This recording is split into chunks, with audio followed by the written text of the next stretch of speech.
Carissa Hendricks is a respected magician and variety artist who brings magic and mayhem to the stage with their highly reviewed semi-improvised magic shows. This larger-than-life performer has earned accolades for their amazing magical stunts and delightful comedic flair, winning over 15 different awards and thrilling audiences worldwide. Hendricks is well-loved in the world of magic, known for their circus skills, bubble sculpting, and magic. Hendricks is a well-rounded and accomplished performer who has been featured in the Guinness Book of World Records and Ripley's Believe It or Not. Hendricks is the 2021 recipient of the Carlton Award from the Magic Circle in London, 2019 recipient of the prestigious Alan Slate Award, and was recently awarded Stage Magician of the Year at the world-famous Magic Castle for a historic second year in a row. Not to mention, she is my wife's favorite magician. Carissa Hendricks, thank you for taking the time to chat. No, I love it. I love being anyone's wife's favorite magician. That makes me so happy. Yeah, we've been walking around the house for the last week going, oh no, how? Chapel Roan borrowed this saying from this drag queen of like, I'm your favorite artist. And I've been tempted to say I'm your favorite magician's wife's favorite magician. It's true.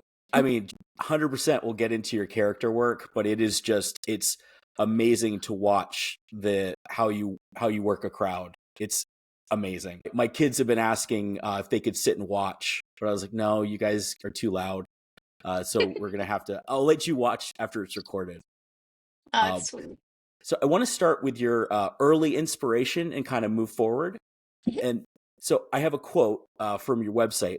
At 16, Hendricks' interest in the carnival sideshow was sparked by a chance encounter with an elderly sideshow performer and the misguided support of a high school chum. After a few months of training, they began doing small shows, and despite their astonishingly low quality, more bookings kept coming in. Can you elaborate on that story a little bit? Sure. So when I was young, I was considered or qualified for in Canada as a low income family. And so that, luckily in Canada, that gains access to a lot of cool programs. And one of those programs was called Art of Youth. And Art of Youth was a youth program that was ran over the summer. It was basically kind of an alternative childcare situation, but it was revolving around visual and performative art. And I was the last kid you would ever imagine would become a performer. I was fairly introverted. I was I was bookish. I didn't have the best social skills. And that summer, I had gone to this Art of Youth program. We were painting murals and we were ushering at events and we were doing all this stuff. And we did a thing with Stage Left Productions where we wrote a play with some people with different kinds of disabilities. And it was a great program. And I learned like some basic performing skills, but I also met handful of sideshow people because there were a couple of events that were doing these like carnival shows. And so I met like a performer who had like I don't know what the technical term is, but like the flipper arm thing from the thalidomide cases, who was from England, and he was really inspiring. He was really, really excellent performer.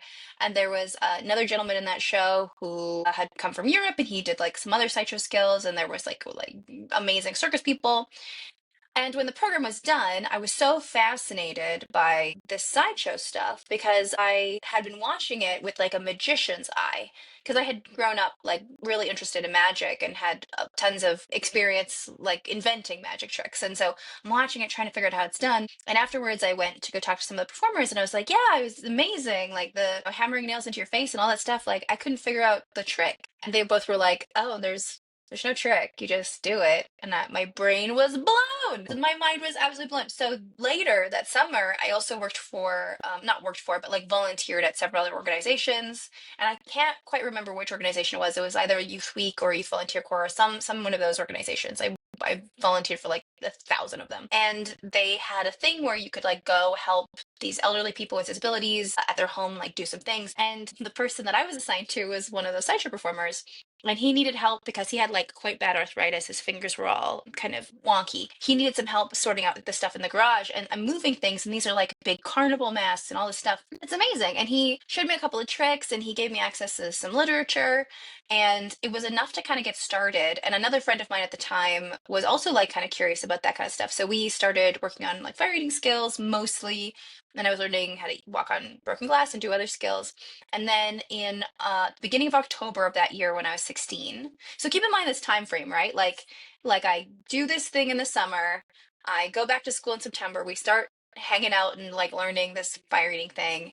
October, right at the beginning of October, I get kicked out of the house because it's just very stressful at home, especially with like low income and everybody was stressed out. And I was a teenage girl, so I was like maybe not the most respectful of the situation. So I get kicked out of the house, and I'm very prideful, and I have no skill to make any money. One of my mentors at the time, Marcia Mido, also happened to be. She did a lot of to be the entertainment director for this haunted house in town called Screamworks or Screamfest. Screamworks was the company. Screamfest was the show, and she offered me this gig, and it was up like up north. I have to take a bus there. It was like an hour-long bus ride, and it would be 5 hours a night, and every hour you would do a 15-minute show.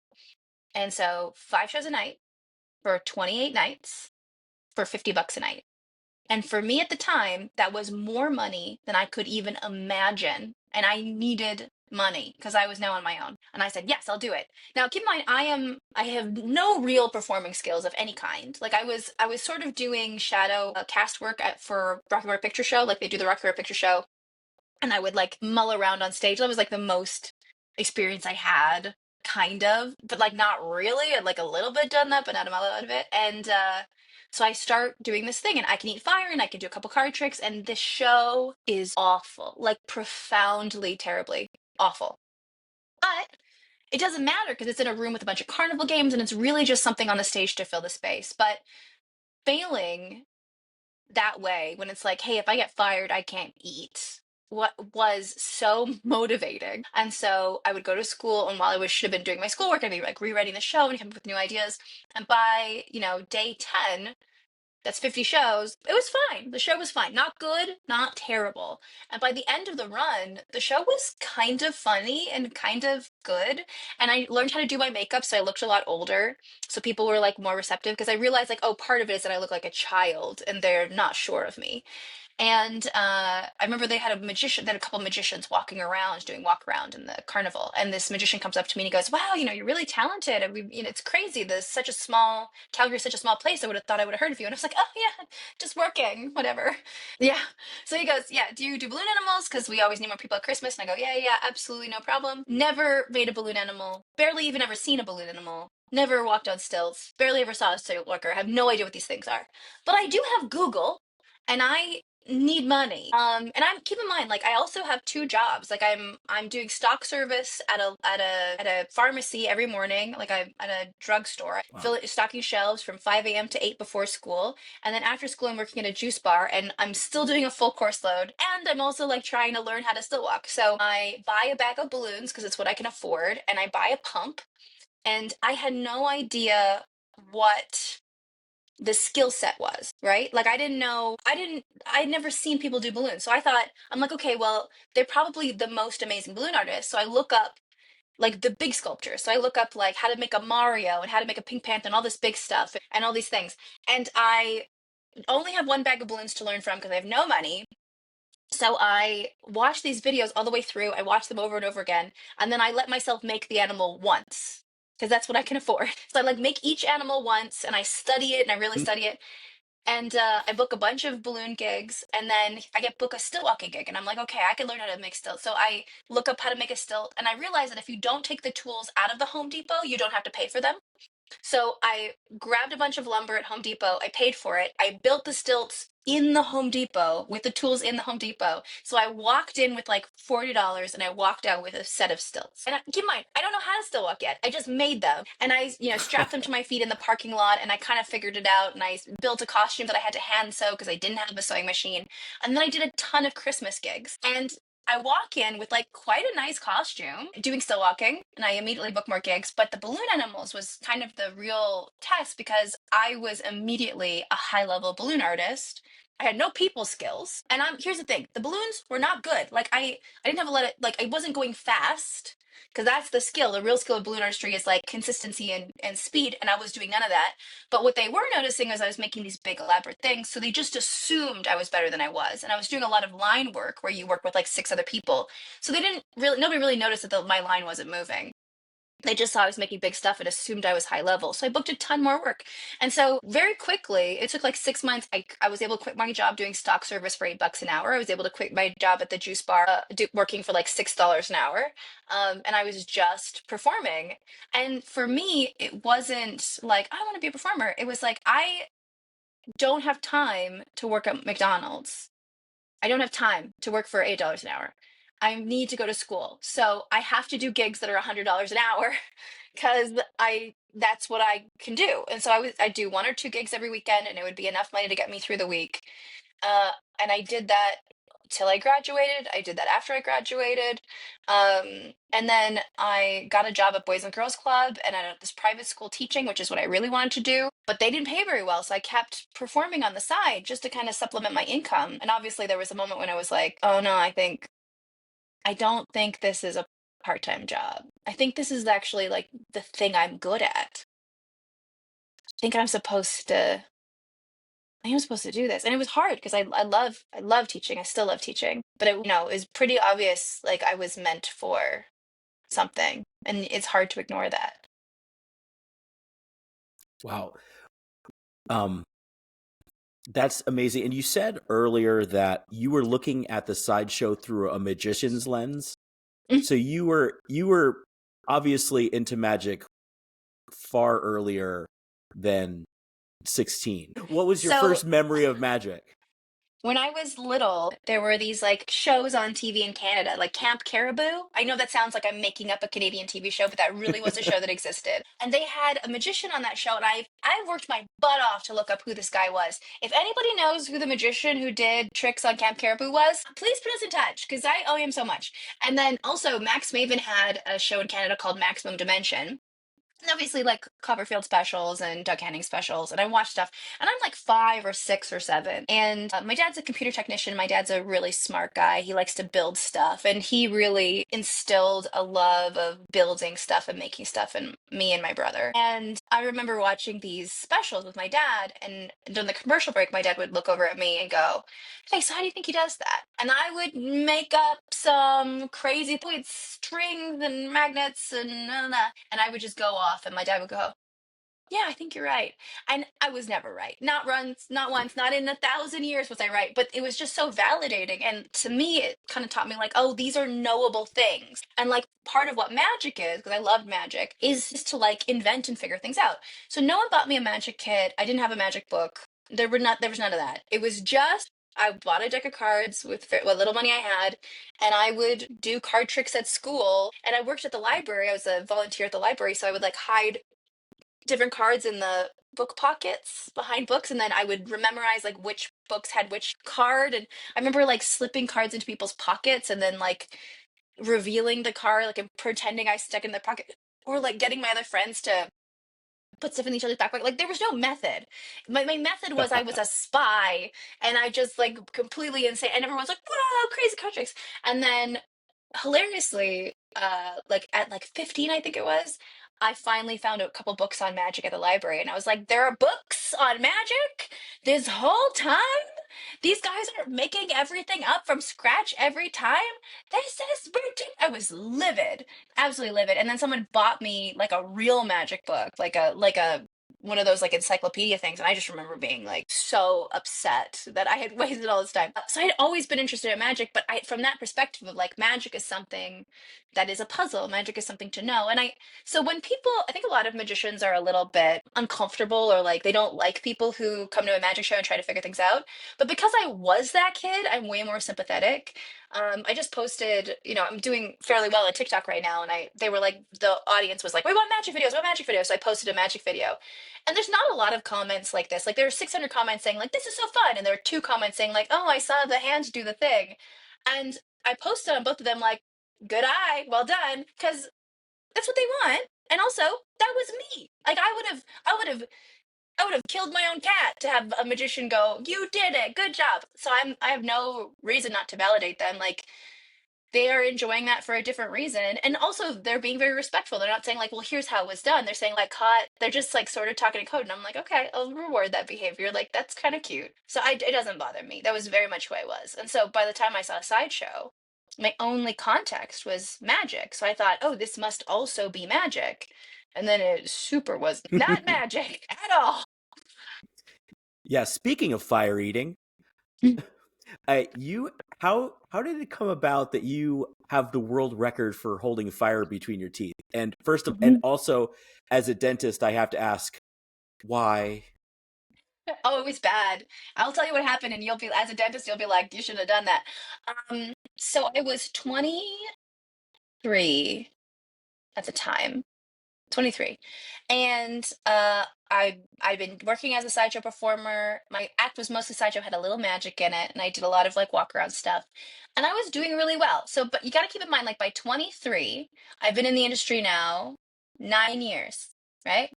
Or 7 years. Sorry, been in the industry 1, 2, 3, 7 years. I did math bad. So I'm I've been not a in the math industry major seven. either. So like by 23, I've been in the industry 7 years, making money at this basically full time. And that's about when around there I quit teaching to pursue entertainment full time. And some of my mentors at the time and some of my friends were saying, like, oh, one of the ways to hit the next level is to win some kind of award. And the thing is, in Sideshow, there are no awards. Like, it's not like Magic. Magic, we're really good at congratulating each other. Sideshow, there's no like best fire eater category, right? So we're very there's just not that kind of community. And so a couple mentors encouraged me to try to do a world record, and it just so happened that they were filming a world record show in Italy called La Show del Record. And my mentors put me in touch with the producers. They asked if I wanted to do a fire eating world record. I said yes. The Guinness World Record people sent me 3 or 4 options. I tried to do all of them, and I got pretty close on the torch teething, which, so the record is holding fire in your teeth for as long as possible. And they told me the record was 32 seconds. And I flew to Montreal and I trained with some people out there, and I managed to get myself over the course of a couple months up to 50 seconds. And I was like, okay, I got this. So I messaged the producer and I said, yeah, book the flight. I'm going to go. I'm so excited. So I'm now like 24 and I'm really excited. I've never been to Italy. I've never even been to Europe. I'm so pumped. And like a week before I leave, maybe less than that, the producer calls me and he goes, hey, I'm so sorry. We just took a look at the record to confirm, and we realized that the record actually has been beat since the one we sent you. The new record is 1 minute and 32 seconds. And I went, oh, okay. And then all I could think is like, me going to Italy is not contingent on me actually winning. And I really want to go to Italy. So I just go, yeah, no problem. That's no problem. No problem. So I get on a plane and I completely give up in my head. I'm like, there's no way I'm going to win. 0% chance. I'm just going to go have fun. So I am the calmest anyone has ever been to appear on a television show in the history of the world. I'm so calm. And I show up and they don't have the fuel I need. And I'm so calm. And like the fuel is very dirty and it's the wrong fuel and it burns hotter than I'm used to. And I'm like, whatever. And they're like, you have to, you have to do it for this photo shoot. So that we're doing a photo shoot for the world record book in case you win. And I'm like, no problem. I do the photo shoot. I go way overboard. I burn my lip. Whatever. Doesn't matter. I'm not going to win. Doesn't matter. Doesn't matter. I'm not going to win. 0% chance I'm going to win. And then the day before we shoot this thing, we do like a little rehearsal the day before we shoot it. And everybody speaks Italian. And I don't speak Italian, but I do speak French. So I can kind of figure out what people are saying without a translator. I'm kind of speaking French at them and they're speaking Italian at me. And they explain, hey, it's really important to us that you actually beat this record. And I went, yeah, me too. And they go, no, no, it's really important because on this show, basically the way to explain it is there's 2 kinds of records. Either you are a record or you beat a record. Either you're the world's oldest woman, that is you just being a record, you're the tallest, you're the shortest, you just are a record, or it's a skill you need to accomplish. And for that year, they were trying to have more even male female representation. And they had found some women who were records, but they had very few women who were going to beat records. And so they said, like, in order to make our quota, you have to. And I went, cool. This conversation is unhelpful. Like, it's going to just not happen. So I would tell you, and they're like, well, if we could do anything to support you. And I was like, well, it's hard to practice because there's so much wind in the room because it's a big room. And they're like, well, shut off all the air conditioning. We'll do whatever you want. So now they're like jumping through hoops. And I'm like, okay, maybe I'll actually. So I kind of, for the first time, I'm like, maybe I'll get this. This is crazy. And they're really helpful. This guy named Marco Frigati, he's the official from Guinness. He comes over to me the day before. He goes, what can I do to support you? Like, there could not have been nicer people. Also, they did my Wow. makeup, and it's the best I've ever looked in my entire life. Like, Italian makeup artists, Perfecto. So I talked to Marco and he goes, "What can I do?" And I was like, "You know what's really helpful is that while I'm doing it, it's very painful. And it's hard for me to like keep track of where I am in space because I'm just like doing a breathing exercise. And so the breathing exercise slows time down. So I think time is longer than it is. So if you could give me my 10, so tell me when it's 10 seconds, tell me when it's 20 seconds, tell me when it's 30 seconds, like, that will help me like situate myself in space and that'll help me focus and breathe through the pain." He goes, "Absolutely." And he's like, he offers to do it in English. And I'm like, "No, I can figure it out in Italian." Great. Fantastic. So next day I wake up and somewhere I have this video. I videotaped myself. I wish I had it. I don't know where it is. I will find it, of me like doing a pep talk in the mirror, of me being like, "If you don't get it, that's okay. You know, you didn't expect to get it, but we're gonna do our best." No, no, no. So I go out there, do my hair and makeup, I go out, and I still have this like raging burn on my lip. And so I can't practice that whole day. And so I'm icing this thing to try to give myself a bit of an advantage, and it's just not helping. So I go out there, and it's a live studio audience, and it's so fun. And they're the best. And it just gives me this energy. And I'm like, I have in mind, I'm like, I'm gonna get this. So I if get down on my knees, because part of it is that you have to hold your head all the way back. And I learned like if I get down on the floor, then I'm not also trying to balance my body. Like the more things I could eliminate, the better. So I'm on my knees, I'm on the floor, I put the flame in my teeth, and they start counting. And I hear Marco go 10, 20, 30, 40, 50, and then he stops counting. And I'm furious. I'm like, "I gave this man one job. One job. Marco, all you had to do is count. That's it. You suck." And in my head, I'm like, I have never wished such horrible, vile, awful things down on a man I barely knew before in my whole life. And so I'm like, "Oh, da, da."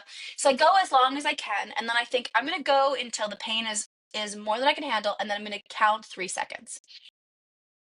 1, 2, 3, and I take it out and I spin in a circle, and like there's, it's so hot that it's like an ember. It's like I was holding a piece of coal in my teeth.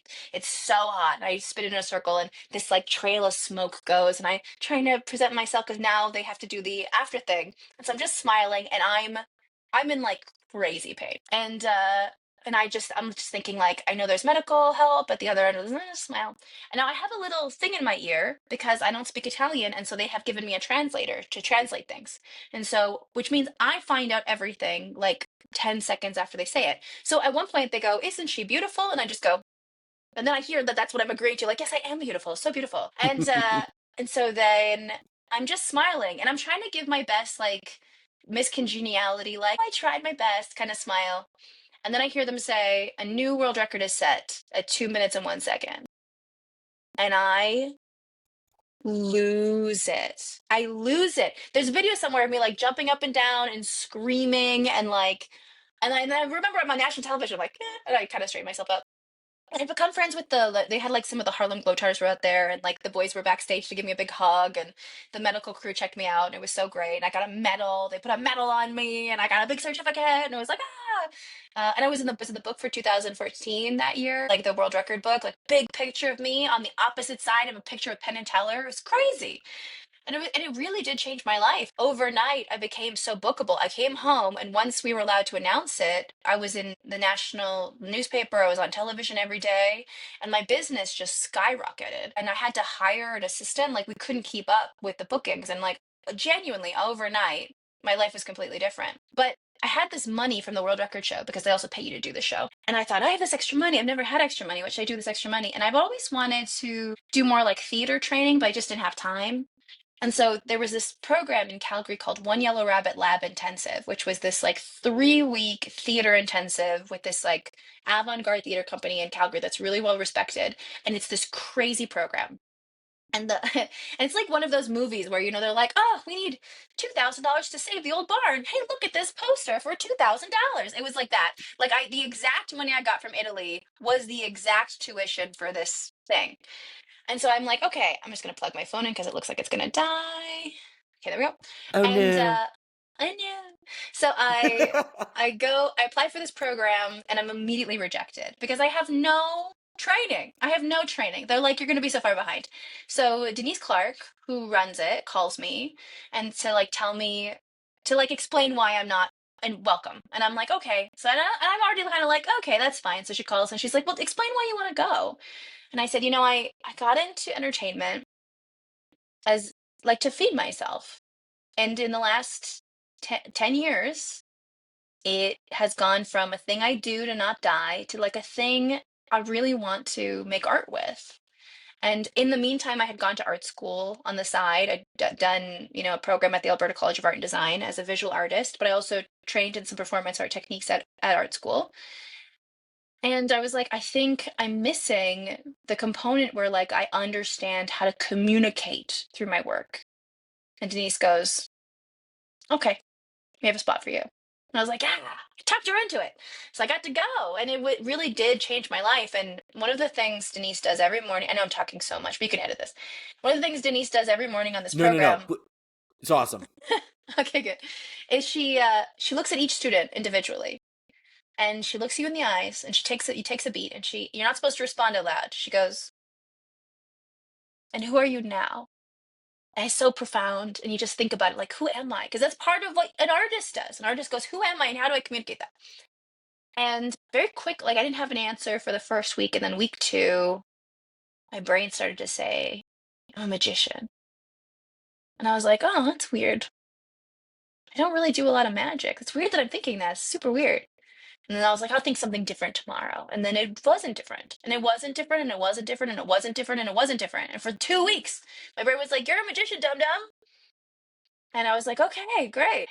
I think I want to do magic. And it was such a weird, like, I'm so grateful for that because it was so hard to start over after 10 years of doing sideshow and doing circus and to go, okay, I'm going to take all that material that I know works, that I know I can make money from, and I'm going to throw it in the garbage. I'm going to try to do this other thing that has way more competition that I don't really know anything about, that seems so much more difficult. And it was, but it was worth it in the end, but it was just such a convoluted, if it wasn't for the world record, I wouldn't have been able to afford the program, and if it wasn't for the program, I don't think I'd be a magician. Is that program the genesis for you creating the characters that you use in your magic shows? So you'd think so. I definitely got better at doing character work after doing One Yellow Rabbit, but I have always done character work. And it was not necessarily a deliberate choice. It's that I started still walking very early on, and I found it easier to still walk in character. So I had like a bird character, and I had this like lady character that I would do, this like with this grand dress and all these things.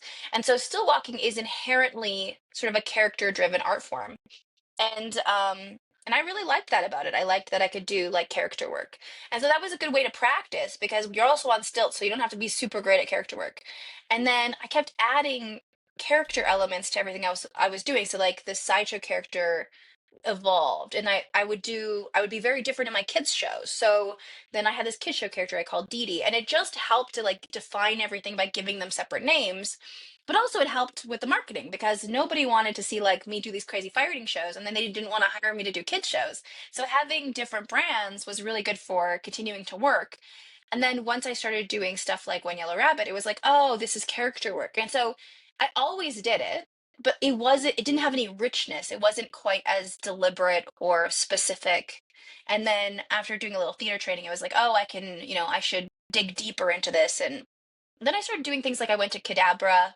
I went to like a bunch of children's entertainer conventions, and I saw how like deep and rich those characters were and how much time people had put into making sure that the physical vocabulary of that character was really consistent. And I was very inspired to like take the work I had already done and sort of push it to the next level and kind of give them all different voices and different energies. And yeah, it was a lot of little things, like little bits at a time, to build characters. Lucy is the 22nd character I ever created. 22nd? Yeah. Wow. And now it's basically all I do. Are there any other notable other characters? Because I think Lucy Darling is taking over, but you have such a rich catalog of other characters. Are there any that you would you say that you have a favorite other than Lucy Darling? I don't know. I mean, Lucy's obviously my favorite. I loved being Dee Dee. I loved doing the kids show. I loved it. I loved the silliness of it. I felt so free. It was so much less work than Lucy is. Like Lucy is such a more elaborate and defined thing. It's harder. Dee Dee was so easy. It was such a simple idea, and it was so easy to stay in character as Dee Dee. I did a character called Your Fairy Stepmother. I loved being your fairy stepmother. I love that as a concept. And I was like, did magic as her. Listen, I want to make your dreams come true, but you gotta want it for yourself. You understand? Listen, look at me. Look at me. Listen. So I created the chop cup routine for her, and then Lucy cannibalized it early on. Got it. Lucy was like, "That's mine now." And actually, Lucy took a lot of her material. Lucy inherited a lot of that. I love doing both those characters. I had a character that I did. It was a duo set of characters. There were two. One was the Moon and the Stars, and so I performed as the stars. So still walking characters. I performed as the stars, and I had a character that was the moon. He was in gray. It was like a moon hat, and I was the stars. I had a big black dress that was massive, still walking, and it had constellations that actually glowed in it that were all like LEDs. And we would circle the room and long for each other. That's all we did. We just orbit. So we just take a, and I had a bouquet of white roses, and he had one single rose, right? Because I was the stars, he was just the moon. And so we would like long for each other, and we'd send each other love notes and make people write notes for us. And I would like he would try to get his flower to me, and I would always like he would always end up with the flower back somehow. And it was this cool game we played with the audience. But it Cool. was so fun to just like be forlorn, and like that was such a fun simple concept, but again super easy to do because there's not much to it, right? Like it's a simple concept. And I think that was the thing, is so many of my characters were very one-dimensional because they could be, and Lucy has to be like full person, and that's much harder as an actor. That's much harder to climb into. And outside of like the acting work I did, which is not a ton, but I did some acting. I didn't really have to do that in my work because, still walking character can have one simple goal. You don't have to know who they are. But with Lucy, because I'm doing crowd work, I'm doing improv in character, I have to know everything about her. I have to really, it has to be intuitive, and I have to be able to climb under that skin. And it's hard. It really is. It's very difficult to stay inside that skin and not let anything throw you under any conditions. Now, I'm sure you've had to tell this story a billion, cajillion times, and if you don't want to go through it, that's okay. But can you give us the origin story, including how you had to go halfway around the world to debut your character because you were worried about what people would say? Yeah. So the same year I went to Cadabra, that same year I went to my first magic convention, my first ever magic convention. I've been doing magic for a while. I wanted to learn more, and I went to Abercorn And while I was at Abercorn I met Stan Allen. I met a bunch of people, ended up being my friends, and loved it. Loved it. And loved it so much, I thought, you know what, I should go to another magic convention. And I asked Stan what convention he'd be at, or if he's going to go to more conventions. And he recommended Abercrombie. He mentioned Cadabra, so I went to Cadabra. And then at Cadabra, people said you should go to Atlanta Harvest. And so 3 magic conventions in one summer. Go to Atlanta Harvest, and this whole time I had been thinking about this character that I wanted to work on for this new magic show. I've been doing magic for a while, and I kept saying, like, I'd love to do a magic in character because I've been doing magic as me. And all of my friends would go, no, no, because I did a lot of close up. I did a lot of walk around. I did a lot of coin stuff. I did a lot of like fairly, very strong close up, right? Like not funny at all. Like punch you in the face stuff. That was my goal.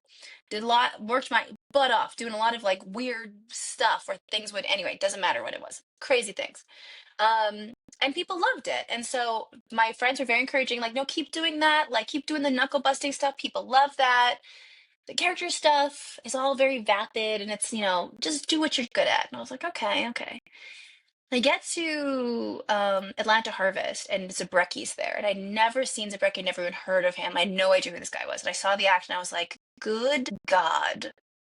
That is exactly what I want to do. Like, not that character, but the idea, right? The idea of everything goes together, and it's a complete idea. And I was like, okay, I'm really inspired. Then I find out he's doing this extra, if you stay an extra day, he's doing this like one-on-one 10-person all day intensive. And that's, I don't know if you know from the theater intensive, that's how I like to learn. So I'm like, okay, Yep. at this time I don't have a ton of money, so I I change my flight. I get an extra day at the hotel. This whole thing is going to cost me like all of my fun money. And I'm like, that's fine. I'll eat macaroni for a month. It doesn't matter. So I go and I take it, and it's a great class, and I learn a lot. And I pitch. So Becky's like, what do you want to work on? And I pitch this idea of Lucy. And he's really listening. And he goes, that is a great idea. And if you ever needed help with that, I'd be happy to help. And I was like, oh, amazing. And it was the first time, and literally the only time, somebody hadn't gone, that's stupid, don't do that. And it was all I needed. I just needed this little pebble. So I had this little pebble of thing. I started working on the plane. I worked on it. I worked on it. I worked on it for like 2 weeks. And then it was the Edmonton Fringe, and I ran into what's his name? Nick Nicholas, street performing at the thing. And I told Nick about Mhm. this, and I was like, Nick, I'm gonna work on this thing. And Nick had met me the year before, and Nick had a couple drinks in him, and he goes, you're not gonna do that. And I'm like, what? He goes, you're not gonna do that. You're not gonna do it. You're not. I'm like, Nick, I'm gonna do it. He goes, no, you're not. You know, I don't believe you. It's just a cute idea, and you're not gonna do it. Because here's the thing. Here's the thing. You're not gonna do it. In fact, where I come from in Melbourne, Australia, there is a magic convention called the Melbourne Magic Festival, and that would be a great place to showcase it. And if you're not there next year, I'll know you weren't serious. I was like, oh, and like, there's no better way to get me to do something than to be like, you're not gonna, that's the best. I'm just gonna do it. And so, and also, everybody in Calgary that I talked to, a lot of people I talked to were like, no, it's not a good idea. I'm not gonna do it. So I thought, you know what? If I book this, I've never been to Australia. I don't know anybody in Australia. If I go to Australia and I do this and it's terrible, no one will find out. No one's gonna find out. This is perfect. So I do my Christmas season. I work more than I've ever worked. I squirrel away some money. I write the show. I was married to a woman at the time, and our marriage was not going great. And so I wrote a play with me and her. And so I wrote this Lucy character, and then I wrote some music because she's a musical theater artist that she could sing in the show. And I fly us both to Australia, and we stay with Tim Ellis because I can't afford to like put us up in a hotel, and we go to do the show. And the whole flight there, she's mad at everything. There's a baby on the plane, and the flight's too long, and the food is bad, and she's mad. And I'm like, oh, okay. So I can kind of already tell it's not gonna go great. So it's not gonna go great. So the night we land, we were supposed to work this variety show to promote our show. We had a little duo thing we could do, and she goes, you know what? I'm too tired. I can't go. I was like, okay. Now I have never done Lucy in front of people ever. Not once, not for 10 seconds. Never once did it. Practiced it, worked with an accent coach, rehearsed with my wife, never did it in public. I go to this variety show, and I have nothing. I have nothing because she's not coming with me. So I bring my fire eating stuff. I'm like, I'll eat fire. And I wrote some jokes, and I was like, okay. And I go out, and the guy who had done the act in front of me, before me, in this variety show, had finished his act wearing nothing but a colander. And also, there was a full baby in the audience. Like a full baby, like a newborn baby, pooing the whole show. And so I had planned to do this 5 minute thing, and I walked out, and Lucy took over. And she did 6 minutes on the colander and the baby off the top of her head. And I was like, and then I ate fire real quick because I was like, oh, I'm over time. And I remember going backstage and thinking, what just happened? What was that? Like, where did that come from? Like, who, what? Huh? And it was, I really realized, because I had just done different work, right? I had hired an accent coach. I had not created this character the way I normally do. I created this character in a more complete way. And she was very real in my body. It was so different. And it's so funny because I watch videos now, and like, it's not refined, but she's really there. Like, you can see I'm not doing a good job of performing her, but she's dying to get out of my body. Like, she's so loud, and I'm doing a bad job, but she's great. And so I'm like, this is amazing. So the next day we tech the show. I do the show with my wife. The next morning we get up, we go to a coffee shop to do notes, and she loses it on me. Loses it. She's immediately screaming. She's so mad. She gets up and she walks out. And I'm like, oh my God. And I go kind of to like chase her. And this woman who runs the coffee shop comes and she sits down. And she like sits me down. This is a stranger in Australia. Never seen this woman, this beautiful woman. I call her Australian Oprah because this is her vibe. Her vibe was very Oprah. And she goes, I don't know what that was. I don't know who that woman is to you, and I don't know you. But no one deserves to be talked to that way. So whatever that was, that's over. It's over. And so I'm gonna buy you a cup of coffee. It's my shop. I'll bet you can sit here as long as you want. But that's over. Whatever that is over now. And I'm like, okay, all right, Oprah, yes. And so I'm sitting drinking my coffee, and I'm like, holy crap, I don't know anybody, and we have a show tonight. So I text him and I'm like, hey, can I skip my show tonight? How many tickets did he sell? He's like, oh, it's only 15 tickets. I'll just move them to tomorrow. And I was like, yeah, I'll do the show tomorrow. It's fine. And then I'm like, who do I know? I know nobody. And then I realized, oh, I had met Simon Cornell at the Magic Castle a few months earlier. We'd hung out. I'm like, I kind of know him. I think I have his phone number. So I call Simon. Simon and I are not friends. I barely know this man. And I call Simon Cornell and I go, my wife just left me. What do I do? And he's like, oh, I'll come get you. So he comes to the coffee shop and he's like, and he's like not the best at comforting people. He's like doesn't have that skill, so he's like patting me on the head, like, "No cry, tiny woman, child."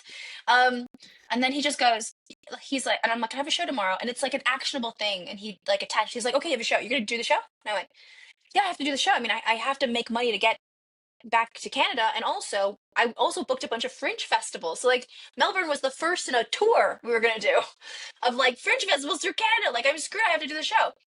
So he goes, okay, no problem. What do you need? And I was like, I don't know. He's like, what do you need? A pen and a piece of paper. He goes, I can do that. So he get pen and piece of paper, puts me in a different coffee shop. He sits me in the corner. And he's like, write a new show. That's all you got to do. Just write a new show. I was like, yeah, I'll write a new show. Okay.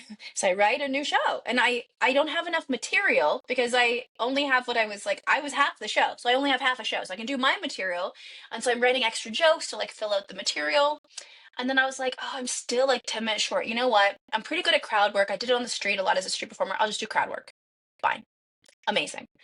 I tell Tim, till Tim Ellis drives me around town. We pick up the new props we need for the show. I meet with this amazing guy who's the tech, who has since passed away. He's this incredible man. And for free, he retexts my whole new show. Next day, I do the show. And it kills because it has gotten around that like my wife walked out on the show, so it's packed. Gossip has packed the show and it kills, and then the next show kills and they're packed and they're like sold out. And Tim adds another show to the schedule because like there's more people want to go, and then I win the comedy award, and then I get to Winnipeg and it's like 5-star reviews, 5-star reviews, 5-star reviews. Like the show is killing, and then Tim calls Jack at the castle and goes, we have this thing, you need it, and I'll fly out and babysit this person. And so, and I do that now for people too. Like if someone's never done the castle, I'll call Jack and be like, I'll come do the same week and I'll babysit. Because the first week you do the castle, it's super overwhelming. And so, Tim flies out. I take a month off before I do the castle in November, and I rework the show and I really hone this 30 minutes. And then it's like I did the castle, and overnight everyone knew who I was. Like my whole life had changed. So this whole plan of like going to Australia and doing the show in secret did not work. It didn't work. Everybody found out. But the weird thing of that story is that Tim was putting up me and my now ex-wife, and we were sleeping in the same bed. And when she walked out of the coffee shop, that was literally the last conversation we ever had. I would come in after my show. I would crawl into a bed where we slept together. She would not speak to me. I would wake up in the morning. She'd already be out of the house. She just went and had a vacation in Australia. We got on the same plane. We were driven in the same car to the airport. She didn't speak to me. Never had a conversation again. I flew to Winnipeg. I changed her flight so she could go back to Calgary, to where we had a house together. And every other conversation we had after that was through text message, entirely about her moving out and about like any financial arrangements. That was the last conversation. Like that woman was right. She's like, that's over. And I'm like, man, it was over. So, and then, so the other funny thing about this is that the next year I went back to the Magic Festival, and I was like, I'm going to bring a great show because they deserve a show that isn't just me making stuff up. And I absolutely killed myself to write this show. So the first show was called A Lady's Guide to Deceit and Debauchery, and the concept was Lucy's written a book, and this is her book tour, and she also happens to be a magician. So the second year was called Tingling Sensation, and the concept was Lucy's book has gone mega platinum, and now this is her like victory lap. And so the show had like tons of magic in it, some really clever ideas. It was the beginning of the Think a Drink routine that I do now, and it did well. It sold really well. Um, but the reviews were not quite as good. And I was like, oh, that's interesting. And so I would ask people like, oh, what was it? And they were like, well, last year you did like all this crowd work and all this like improvised stuff. And we just miss it. And I was like, yeah, well, I did that because I didn't have enough material. And so I brought you beautiful material. And they're like, yeah, we just miss it. I was like, oh, okay. And so then I wrote, based on that feedback, I wrote Indulgence, which is the show I'm still doing. Although I'm gonna retire that show here in a few months. But so I've been doing Indulgence for the last 3-4 years. It's been the new show, and that was the show I wrote after Tingling Sensation. That I was like, okay, people want the crowd work. They want the improv. They don't want, because Tingling Sensation was trick, trick, trick, trick, trick, trick, trick, trick, trick. It was 1,000 tricks a second. It was so many tricks, and they did not like it. They were like, it's fine, but it's not what we're here for. Now, in an hour, I do 6 tricks, and it's too much magic. They still think it's too much magic. It's too much. They don't like it. They want less magic. They love the magic. They love the magic, but they're not willing to lose a second of the improv, of the talking, of the nonsense, of the character building. So it's almost, and obviously obsessed with magic. And so the game now is to try to like sneak in more moments wherever I can. So every time I have a gag that people love, I like try to add a trick to it and see if I get away with it. But yeah, the whole process was so crazy because Lucy was supposed to be this thing I did for myself. It was not supposed to be commercial. It was supposed to be like a art project. And it is the most commercially successful thing I have ever done by several orders of magnitude. Yeah, I mean, just talk about TikTok. I think what in the last week or so. I mean, it was really, really, really recently. All Yeah. of a sudden, Lucy Darling has taken over. I literally watched it happen when I was trying to see if when Eric told me that I might be able to get this amazing magician Carissa Hendrix, and then all of a sudden I was like, and then I looked, I was like, oh, Lucy Darling, I've heard of it, and then all of a sudden it's like, whoop, you met Chris, and the world has now. I mean, did you Yeah. ever think that you would create a meme that millions of No. people are doing? So we, I love my fan base. My fan base is amazing. I have the most incredible fans in the world. Genuinely, genuinely. Like during the pandemic, there were people that saw the online show 6, 7 times. Lots of people, and people would like show up. We always opened the room early because people would show up and talk to each other because they knew each other. And like this summer I officiated a wedding for these 2 beautiful men who were like big Lucy Darling fans, and I'm so lucky. And I already thought that was the best thing I could possibly have. I thought that was the most, and that was fine. And then a good friend of mine, Meredith Levine, who is this incredible online strategy genius, kind of helped me look at what I was doing and gave me some suggestions, and I was like, okay. And I thought, you know what? She's a genius. I'm gonna do whatever she tells me. And I did. I did all the things you're supposed to do, and I did a little bit here, and I did a little bit there. And I gotta be honest, in October, at the end, kind of mid-November, I kind of stopped doing as much because I just sort of ran out of steam. I did it for like 2-3 months, and then I got tired, and then I did this show in Chicago that we filmed. We had Jack film it. Jack is amazing. Jack is the guy who films stuff at the lounge. He filmed it for a project I'm doing with Vanishing Ink, for the rings that we're about to release. So he filmed the shows.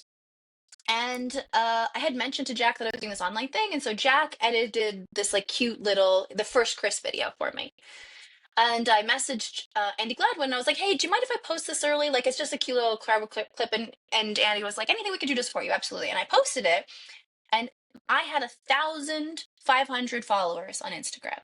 Everything I've ever posted on Instagram has gotten like 200 views, and in an hour and a half, it had 200,000 views. And Jack goes, "I'm editing stuff right now." And Jack edited like 9 more things, and I hopped online and edited more things. And I was like, oh my God, 200,000. That's the most crazy thing I could imagine. 200,000 is the most crazy thing. And so I posted on Instagram, and the Instagram thing gets like 300,000. And then I go to sleep, and I wake up, and now it's at 1 million. It's at 1 million views. It's 1 million views. I don't even know what a million views is. That's the most insane thing I've ever seen. What is a million? I can't imagine a million. So we post two more and they do pretty well, and then we post another one, and then we post the one of me dropping the paper, and it gets a million views in like 3 hours. And we just keep posting, and another one went viral, and another one went viral. I think we have 11 videos that are past a million views right now. Like every third video gets a million views. And, Jack and I are scouring. Like, I didn't plan for this. I don't have a huge backlog of stuff. So basically, we're just pulling any archival footage I have at all, and he's trying to pull something out of it. Because mostly I'm a magician. I don't have like a ton of crowd work bits. So we're putting these things up and it's going great. And now this is almost 2 weeks. Today is almost 2 weeks. And it's Wow. 40,000, it's 40 million views between all of the things, and like 5 million likes. Is bananas. It's absolutely bananas. And the people are the nicest people. They're so fun. My comment section is funnier than the video. Easily. The people in the comments are so much funnier than I am. It's a little scary. Like, gives me imposter syndrome. And then this last weekend I did 5 shows at Black Rabbit Rose. And I thought, I'll invite people because I want to, I have a little bit of clout. I'll support this show. I love Black Rabbit Rose. If I can sell tickets, great. We packed the house with people who saw me on TikTok. They stayed after, they took photos. They were so nice. They were so respectful.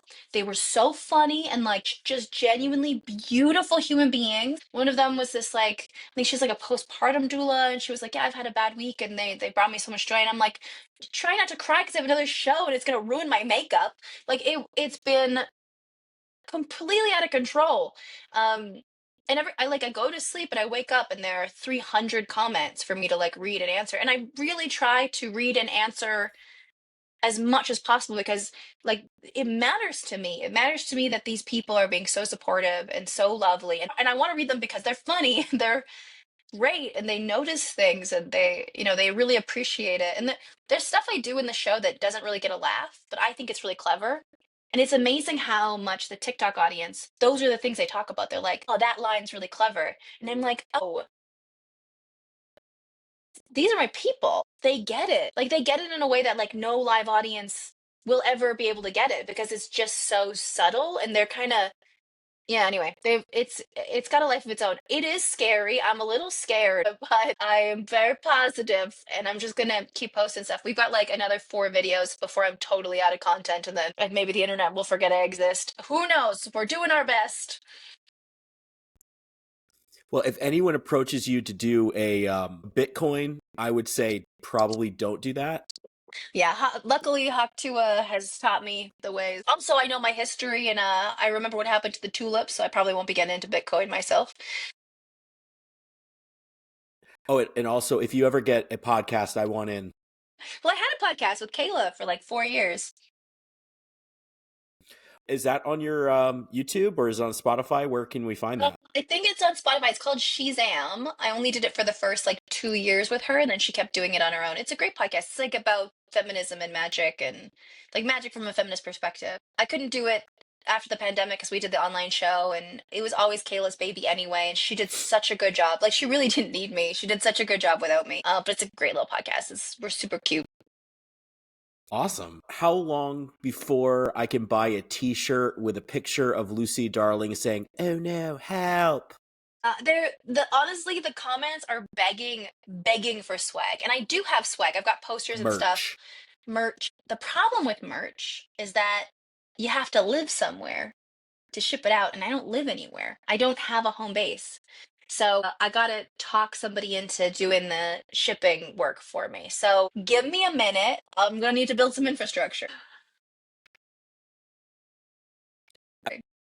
She's Oh, just, are you still doing the Lucy Darling pins? I That you, am. yeah, so you had a couple different types.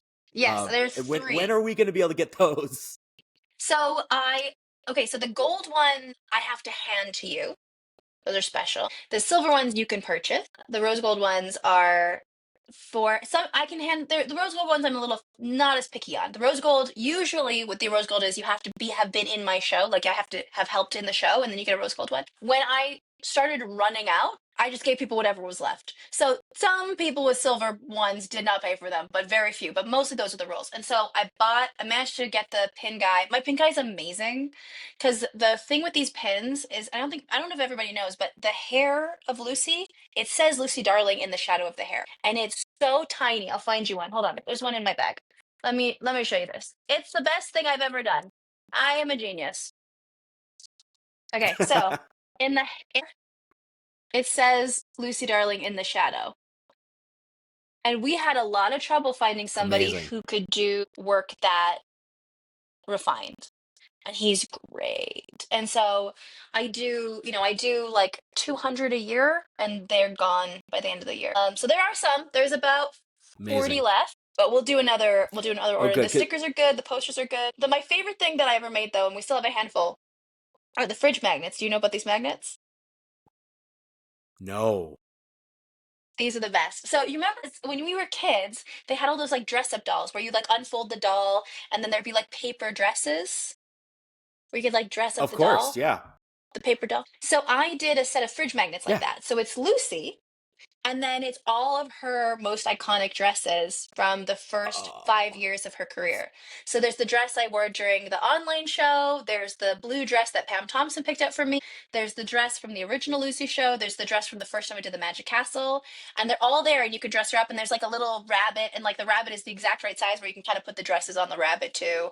And I made like getting the die cut for like they had to make a die for it was very expensive. We're probably going to do another series because since then Lucy's gotten 4 new dresses, so obviously we need to make the new dresses. So we're probably going to do another series of Lucy, probably in a slightly different body position as well. I'm not sure if we want to do 2 Lucys or we're not quite sure. So the artist and I are working on it, but it's my favorite thing I ever made because it feels so clever. um so yeah, so we're doing a redesign on those, and we'll do like a reprint on those because we only have a few left. Uh, but yeah, my so goal. cool. So do you remember Del O'Dell, the magician Del O'Dell? No. So I'm a little obsessed with Del O'Dell. Del O'Dell was this really incredible touring Dello magician. Dell. She did a lot of her magic in rhyme. She was really talented. She had a rabbit in the show. That's part of why on the magnet we have a rabbit. It's sort of like a Del O'Dell reference. And she was great. And she had this fan club.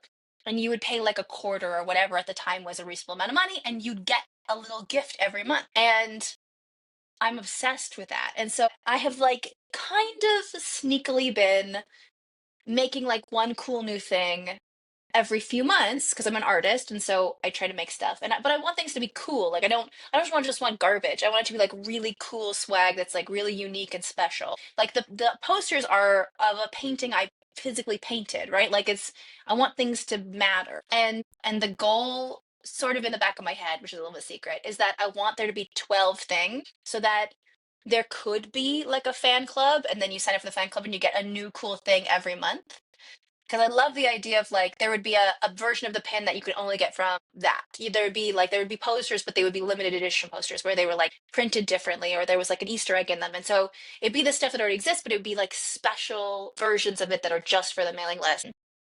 I'd love to do that, but step one is I got to make all this stuff, and I know how my brain is because I'm an artist, and so everything's got to be just like it's got to be able to. You have to be able to read Lucy Darling in the hairline, like Yeah. nobody cares. Nobody cares about this stuff except for me. But I think that's part of why I'm so grateful for the TikTok stuff is because I'm learning like, who cares about that stuff? TikTok. Cool people on TikTok care. Yep. They notice. And I didn't realize that that was kind of who I had been creating for all this time. And now I'm realizing like, oh, those were always my people. Wow. I want to pivot real quick because I know I don't want to take up too much of your time. I will talk all day, but I'd love to hear you have an amazing take on the zeitgeist of entertainment. So I want to talk to you about meta modernity Mm-hmm. and the way you already explained it. And I could link the explanation on Penguin Magic, but that's a really, really interesting idea about where we are in the entertainment world. Well, what's interesting is I'm kind of working on a new top right now because I think we've moved past meta modernity. I think we're in a new era of like we're in Wow. late stage capitalism and art seems to be reflecting that. It's interesting Mm, because so magic, my concept is that magic is the slowest to start making art about what's going on. So whatever zeitgeist we're in, it's primarily that zeitgeist is represented by art first, because artists tend to be the first people that are like the most in touch with what's going on. And so you'll see whatever the zeitgeist is reflected in visual art, and then music, and then plays, and then it trickles down to magic eventually. And you can see all of the most successful magicians that we really admire. One of the things they have in common is that they did an incredible job of making art that was deeply and profoundly present in that zeitgeist. Doug Henning could not have done that act now. You watch it, and he's a genius. You watch it now, and you're like, oh, it's a little cheesy. It did not feel cheesy at the time, because that was during an era where things were deeply hopeful, and it was all about like the world and anything was possible. And Copperfield came Mhm. on the other side of that. He did the more romantic version of that. Anything is possible, love, technology, oh, no, no, right? All that stuff.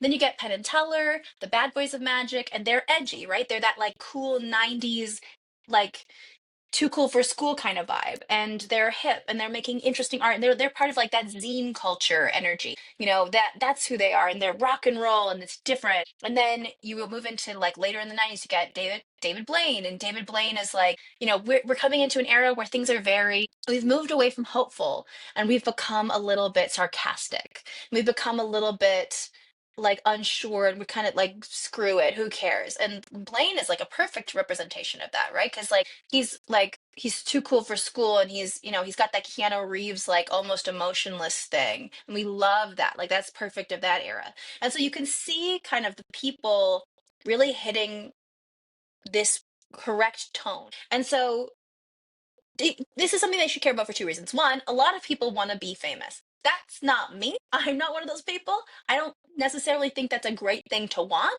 However, if it is something you want, knowing how to strike the right chord with a community at large is really, really important. So paying attention to the zeitgeist is really important. And two, whether you want to be famous or not, which I do not, what I do want to do is communicate clearly to my audience, and I want to communicate about things that are in their world. And I want to have art that says, hey, this is my soul. Does my soul look the way your soul looks? Do you feel how I feel?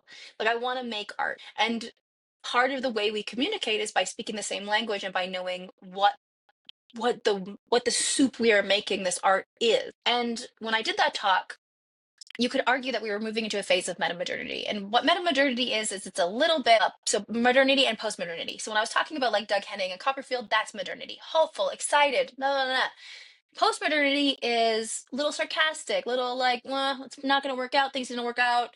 Little, it's sarcastic. It's meta. It's self-aware. It's almost too self-aware. It's like magic about magic. And now we're tired. We're feeling a little tired from post-modernity. Post-modernity is too sarcastic. It's too sarcastic. It's too screw everything. We needed a little hope, especially during the pandemic. And so then we ended up in a phase of metamodernity where we wanted you to say a beautiful thing and then go, nah, that's what we wanted. Like we couldn't go all the way back to modernity because that feels saccharine, that feels over the top now. But being totally meta, being totally self-aware, that also feels dated. So meta modernity became this like ability to balance those two things. And we're still a little bit in that era, but I mean, I think you can see by what is popular now, like Rick and Morty was at the height of metamodernity. And now we're less interested in things like Rick and Morty. Like, what's successful now? Now, what's successful is this like commentary and this knowingness and this very intelligent, like things like Severance and like a lot of stuff that talks about being a cog in the machine or being part of capitalism or being like a lot of it is talking about having no power or having all these things. And so we don't really have a name that I know of for this new zeitgeist yet, but I can feel it. I think we can all feel it. Something's happening. And so my work has shifted with that. Like I did a shooting a CEO joke in the show a few weeks ago, or a week ago, and and I mean that in like in a generous way, in a way that was like very aware and was not disrespectful, ish. But that's sort of the great thing about crowd work is that I can keep in the flow of society, and I think part of why Lucy's doing so well is because what Lucy represents is a sense of like knowing what's going on and surviving it beautifully. right? She knows, she's not dumb. She knows what's going on. She's aware, and she's fine. And she's elegant, and she's the smartest person in the room, and she's just here to have a good time. And I think that kind of escapism, an escapism that's still present in the moment, escape where we don't leave, but we're here in a joyful way, I think is really resonating. And sure, maybe I could have made that work by accident and gotten successful, but I think I was way more likely to hit the way I have because I chose to make work that would ideally affect people in the most most in the way that was the most consistent with where we are as a culture. Wow. You can't follow that. That's Well, so, I did, that's so good. I did sort of like get lost there because this is the first time I've really talked about this out loud. Like, especially since I did the meta majority talk, because lots of people ask for those notes still, and I feel silly sending them out because I'm like, well, this isn't even true anymore. Like, this is dated. We've moved on. Like, we had a global pandemic and we lived through some crazy stuff. Like, that horrible wish, may you live in unprecedented time. I'm done with times being unprecedented. I could handle some precedented time. I could handle it. We could all handle it. And so, yeah, I might not have been the most eloquent in the way I just said that because I've quite literally never said these things out loud. It's just me on airplanes sitting quietly going, huh, why did that joke affect people the way it did? And how, every time I do a bit of crowd work, I think what people don't realize is they're like, oh, you're so funny, you're so quick. And it's like, yeah, but I also, that's because I do the homework. That's because when I leave, I don't just go, huh, what would have been funnier? I go, why was what I said so funny? Why did it hit the way it did? Like, what was it? I try not to take for granted that something just is funny. I try to go, okay, what can I learn from the fact that I made the shooting CEO joke and it absolutely killed? What can I get from the fact that I looked at an engineer and said, what is that? Like, I chose to pretend I don't, Lucy's got this great ability to just be like, I don't know what the common people are doing. She's just, selectively unaware of things because they don't interest her. She's not interested in engineering, so she doesn't know. And it's fun to get somebody to explain to you what that job is and just realize, like, oh, people say things about what they do, and we don't really know what it is, and we don't admit that. And there's something really fun about, like, I remember some guy goes, I'm a banker. And I went, a banker? I don't know what banker is. Explain banker. And he goes, I take, I take people's money. And I go, oh, sorry, you misspoke. You meant robber. And it was just so fun to be like, oh, yeah, if you say what a banker is in the simplest words, it sounds wrong. And like, that's where the humor is. But also, like, that joke killed because it speaks to a higher thing. It speaks more to the zeitgeist of, like, I think we all a little bit sometimes feel like maybe bankers are robbers. And so I was making a joke about what he said, but really there was like a bigger joke in the little joke. And I could have just gotten away and been like, oh, well, that was the joke. But it helped me to go, but what's the bigger joke? Like, what was so, because that killed in a way it shouldn't have killed. But I think it's because it spoke to a truth. And sometimes what people are laughing at with Lucy is just that she's saying the thing we're all thinking. So, what's next for Lucy Darling and Carissa Hendricks in the world of magic? Where can people see you next?